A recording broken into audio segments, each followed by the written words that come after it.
In this video, I'm going to share with you my story from chronic stress and anxiety to where I am today. So, at the age of 11, I started getting anxious and stressed because I thought I was fat. I thought I was fat because I got a tall, skinny friend who would eat salads every day for lunch and was really fit and healthy. And not that I was overweight, but I was a little bit of a chubby child because I'm, much shorter. And ever since that moment, I noticed that my life changed forever. Nothing was the same again. I was comparing myself to everyone else, and I was always putting myself down. I was putting my looks and others' opinions above everything else. So if I didn't look good enough, then that dictated how I felt. And if other people didn't have nice things to say about me, that dictated everything as well. Who I actually was as a person, and how I wanted to feel about myself didn't mean anything. I stopped eating the food that I loved and decided to eat 100% clean. I stopped enjoying meals out with family.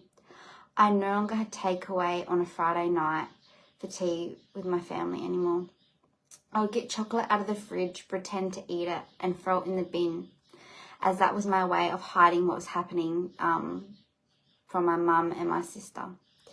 All I remember was the way my body responded. At first, it started with the chronic headaches and insomnia. But back then, I didn't even know that the chronic headaches and insomnia were from stress and anxiety.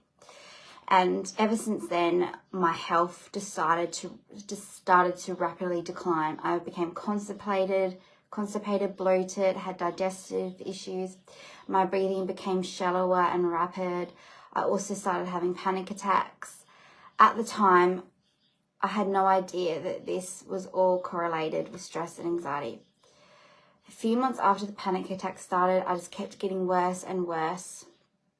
Long story short, my mum took me to get all the tests done, all the scans and MRIs and see all the specialists, but they couldn't find anything wrong. And then I just remember us kind of letting it go after that, but I don't know why. I just remember us letting it go, and then again, the anxiety and stress kept getting worse and worse and worse. And the reason why they couldn't find anything wrong is because there was no physical disease in my body. It was stress and anxiety causing all the symptoms. It was difficult for me because I just felt alone and miserable and had no idea why. I thought that was just the way my life was, and I thought that I just had to put up with it. Mental health wasn't spoken about much, so I had no idea what was actually going on. School was very hard for me. I felt like it was a battle to get through each day and to keep myself safe and to be liked and to be in control. I felt I was living in survival mode, right? So I felt like I had to be in control to keep myself safe. So that was a battle. It was hard to make it through each day. I felt alone, dumb, and not good enough. Instead of being like most kids and messing around and not caring about work, I was the complete opposite. I would actually ask my teachers for more work and not like it when we weren't doing proper schoolwork. I wanted to be given more work to prove to others that I wasn't dumb because I had that strong belief of being dumb. I would often sit alone at lunch in recess because I didn't have any friends to talk to. At the start of every school year, we would be given a spelling test to do, and we'd be put in groups based on how we spell. And because I've got dyslexia, but I didn't know at the time, I struggle with spelling unless I've had the time to actually see a word and learn it. So I struggle with most words, so then I was put in the easiest spelling group that had words like cats and dog.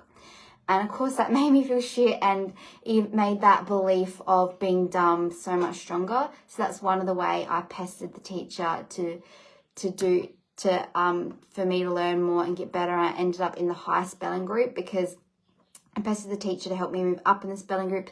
Then those words that I didn't know how to spell, I practiced spelling them every single night. So then I actually did decent on the spelling test on the Friday after learning the words a week. And then because I did well, I got to move up to the next spelling group, then the next spelling group, and so on. And from there, I just kept proving to the teacher that I could do it until I got moved up to the high spelling group. you know, every night I went home and I'd practice those words. By the time it got to Friday, I had memorized all those words, which was really cool. A few months later, everything fell apart. I felt stuck, hopeless, and not good enough so much more. It became so much stronger. And I had no idea what was going on. I had no idea how to process my emotions, and I felt alone. All my peers around me were doing so well and enjoying life, and I felt like my head was going to explode. I was living with my mum and sister and seeing my dad once a fortnight. I was bored. I had no passions or hobbies, and all my time was filled with anxiety and overwhelm. I spiraled in my emotions until I hit rock bottom, and I did not handle this well. Rock bottom for me went on for years. With no coping mechanisms, I had no choice but to get help. A month later, I started seeing psychologists. Unfortunately, psychologists and counselors didn't help me. I'd leave the sessions feeling worse, and like nothing helped because I was just talking about my problems. And I used to just be told to meditate or deep breathe, and that also made me feel worse, especially deep breathing. Like I was chronically anxious and panicking, like deep breathing was not possible. And every psychologist that I would see would eventually leave, so I saw a few different psychologists, and it would take so long to get in to see them. And it just wasn't a fun time, and I started to feel worse through their support and rarely seeing them, and I started to feel that I was unfixable. So at that time, I had just hit the wall. Like I knew that nothing was going to change unless I tried something else, unless I did a different approach to heal myself. So I started to Google all the things needed to fix myself, or what I thought I needed to do to fix myself. One day I typed how to find inner peace on Google, and I came across all these videos and articles. I started to read all the articles and listen to all the videos, and I would take down lots of notes, hoping that this was the start of a life for me. Next thing you know, I was just constantly watching all these trainings and writing all these notes, but still getting nowhere. Because yes, I was writing the notes on things that could help me, but I had no support to actually implement what those free trainings and notes were teaching me. And, I realized that there's a process to healing your anxiety. It's not just, do this process and you're fixed, or meditate and you're fixed. Like there's so much more to it than that. And, learning that I couldn't fix all my problems by taking notes and doing meditation and stuff like that nearly broke me.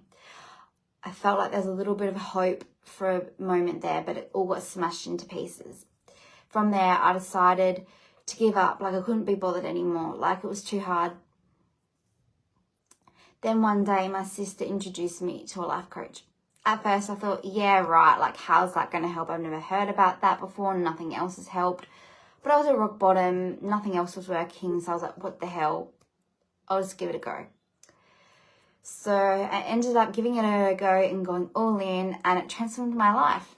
I went from chronic anxiety, no connection to my body or breath, negative mindset, limiting beliefs holding me back, no trust, confidence, or belief in myself, to where I am now, where I experience inner peace, happiness, a deep connection with my body, self-love, belief and trust in myself, safety in my body and mind, strong boundaries with other people, and achieving my goals, such as having my own business myself as an anxiety coach, and sustainable habits. So after transforming my own life, it gave me that pull and that calling to support other women also healing from anxiety. So that's what led me to study to be a coach. And I don't regret that 14 years of suffering from chronic anxiety at all anymore, because it led me to where I am today. It led me to help you to heal from all over the world. So that 14 years of suffering was totally worth it.